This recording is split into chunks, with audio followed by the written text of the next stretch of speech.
আমার যে প্রশ্নে আমার স্বাধীন ভূমিকা নেওয়ার অধিকার আছে সেই প্রশ্নে গোপন ব্যালটে ভোট দেওয়ার অধিকারটাও স্বাধীনতারই অংশ। তিনটা লেয়ারের মধ্যে কোন লেয়ারের পক্ষে বেশি মতামত?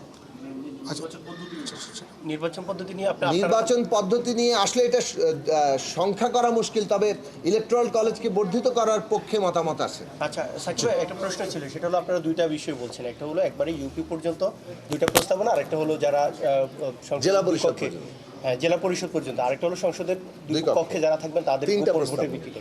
তারপরে আপনারা প্রথম কোনটাকে বেশি প্রাধান্য দিচ্ছেন? দেখুন, প্রথম প্রশ্নটা হচ্ছে সর্বনিম্ন, মানে এই প্রশ্নে কিন্তু এখনো এক্সটেন্ডেড করার পক্ষেই বেশি মতামত আছে, কিন্তু ন্যূনতম যদি এই প্রশ্নে আমাদের ছাড় দেওয়ার প্রয়োজন হয় সেক্ষেত্রে আমরা ছাড় দিতে প্রস্তুত আছি। তার মানে আপনারা প্রথম যে বিষয়টা বলছেন সেটা হলো আপনারা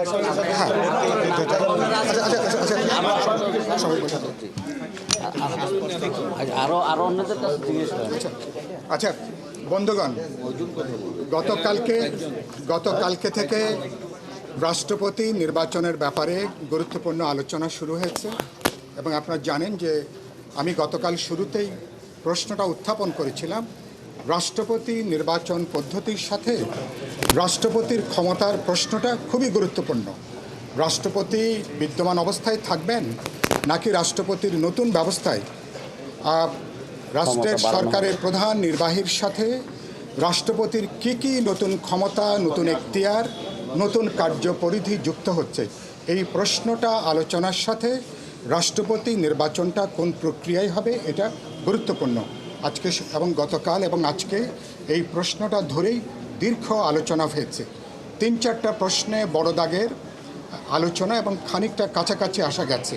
প্রথম হচ্ছে সরকারের প্রধান নির্বাহীর সাথে রাষ্ট্রপতির ক্ষমতার যেটা যৌক্তিক ভারসাম্য দরকার, এ ব্যাপারে আমরা সবাই একমত।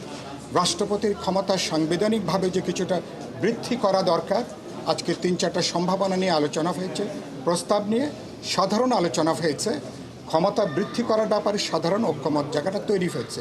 2 হচ্ছে রাষ্ট্রপতি নির্বাচনের বিদ্যমান পদ্ধতিটাকে আমরা পরিবর্তন করতে চাই এবং সেই জায়গা থেকে যেটা আলোচনা হয়েছে, এই পরিবর্তনের সাথে সংবিধানের 70 অনুচ্ছেদে আমরা 2টো প্রশ্ন বাদে বাকি প্রশ্নের ব্যাপারে পার্লামেন্ট মেম্বাররা যেহেতু স্বাধীনভাবে মতামত ব্যক্ত করতে পারবেন,